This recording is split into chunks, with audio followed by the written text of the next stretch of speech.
Hello, on this glorious sunny October afternoon. Can't quite believe it, but 2 days of sunshine so far, which feels like the only 2 days in the last year. Anyway, after doing yesterday's tea time gear review, thought I'd do another one. This arrived in the post yesterday. Finally, my Tier One ELR V2 bipod in Arcafit. Thought I'd just do a quick rundown on the features, specs, initial thoughts, and then when I actually get it on the rifle, I'll give a bit of a more in-depth review. First thoughts are solid, very well machined, well made, everything's very tactile. There's a lot of things you can do, quick deploy legs. Each of the buttons are different, so you know if you're in the dark or you're just reaching forwards, you know what you're pressing. Some quick specs on it. 706 grams, so it's not heavy in the grand scheme when you're looking at ELR style bipods, but it's also not that light if you're using the field. But I mean, they've got a nice carbon wrap on these legs, which I'm guessing will reduce a little bit of weight. It's £11 9 ounces. No, sorry, £1 9 ounces. Can't read my own writing. For anyone that still uses the old Chinese rule. Solid billet 7075 aluminium alloy or aluminum for the Americans. It's got 60-degree deploy, which is their standard position that most bipods sort of come in. It has then got 120, so it's got that wide splay, which is going to be very useful, very stable. And obviously from there, I mean, you could, if you're on an even ground, you can then deploy it one like that. They reckon there's about 1,000 different combinations of leg length and leg angle that you could do, which I suppose is correct, because you can have one up, one out, one click, a couple of clicks in. So there's a lot you can do with it. Some details on the leg lengths and heights at different angles. So 120 degrees, minimum leg length or minimum height of the tripod, it sits like that. Vertical height 150mm, max 195. So it's quite high, even at that nice wide splay level. It's really nice and high. 60 degrees, which is the next one in. Minimum height 270, max height 314, really nice and high. And then at the vertical position, if you were to ever use it, if you needed it, min 275, maximum 363, so that's the highest it will go. Those are the two legs in front. Now you've also got the forward angle that you can rotate to, so you can have it there.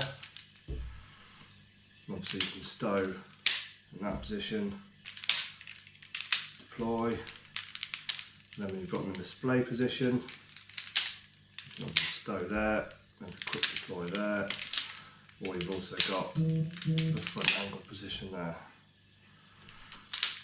Initial thoughts are, yeah, solid piece of kit. It's got a plastic pod lock. You can upgrade it to a metal one. You can also buy barricade stop that fits on the front there. And the feet, comes with rubber feet, but you can change them to metal spiked feet. Just need a little bullet tip or a little tip of an Allen key or something just to pop them out there. So I might get the spiked feet, might get those on order. Try them. It's also got a pan function. Seems really smooth. I'm not sure what it'd be like until I get it on a rifle. I need to see how you can adjust the tension of that. Nice big handle for your arc lock. And yeah, it's really well machined. Very nice bit of kit. This is actually the second one. Well, so I ordered this from Optics Warehouse and it arrived last Thursday, but when it arrived, this pin here, when you had it in the maximum display position, it didn't retract back out. so you could actually move the leg back in. So if you had both legs splayed and you put pressure on this leg, it would actually click back to the next position. So I emailed Tier One straight away, and within sort of 10 minutes I had a reply saying, can you send it back? So I returned it on Friday, and they just swapped it out or repaired it and sent it back today. Top service, considering in buy straight from Tier One. I bought through Optics Warehouse with a 5% discount code, so a little bit of money off. I think the Tier One website to buy this as standard as seen here is £500. I think I ended up getting it for about £450 through Optics Warehouse, so I saw it with them. But I say they keep them in stock on Tier One. Barricade stop I think is £44 or £46, same price as the spiked feet. I think the pod lock is around £25, the aluminium pod lock. But I mean, I'm running it with the plastic one. I can't see it's going to be a problem. It seems pretty sturdy. Like that you've got the option to move it back. Once you've ratcheted it down, you can turn it back more and get it so it doesn't clash with anything on your rifle. But yeah, I mean, I've been looking at this. I had my eye on this for quite a while, and I sort of was looking at the prices. I mean, I was using an MDT ground pod, which has done me well. I just wanted that extra splay position, a bit more stable, and some more combinations that you can run the legs in, and the option showing spiked feet as well. So even at this sort of cost, it's obviously more expensive than your Harris's and your other basic sort of bipods. But when you look at a Skypod, MDT Skypod, you're looking probably another £300, £350 on top of this for the cheapest, like the single pull Skypod. So I think when you price it against the big boys, I think this comes in really well, and UK manufactured, UK based. You know, you can get in touch with them quite easily. So warranty wise, like I said, I bought it from a third party, and they took it back, no questions asked, and either repaired or replaced. So tip my hat to Tier One. I've used their scope rings. It's the first time I bought anything other than scope rings from them. But yeah, this is a good bit of kit. That's pretty much it.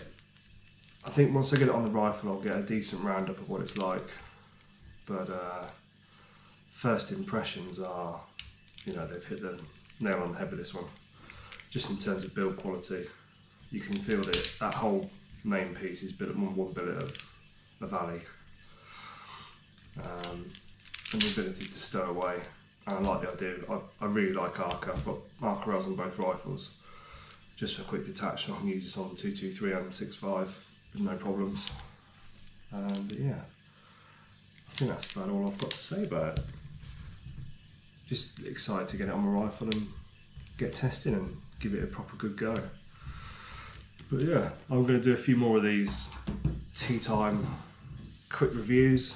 I'm going to go through some more of my kit, and then I might do some more reviews on in-depth stuff like ballistic software, using geoballistics, and the new Tempest weather meter, which links up to Geo, which gives you automatic correction. But yeah, for now, that's going to be it. I'm going to enjoy my tea and the rest of this nice sunny Friday before I go to work tonight, and I will probably edit this video at work whilst pretending to do some work. So, always remember, going to need a bigger boat.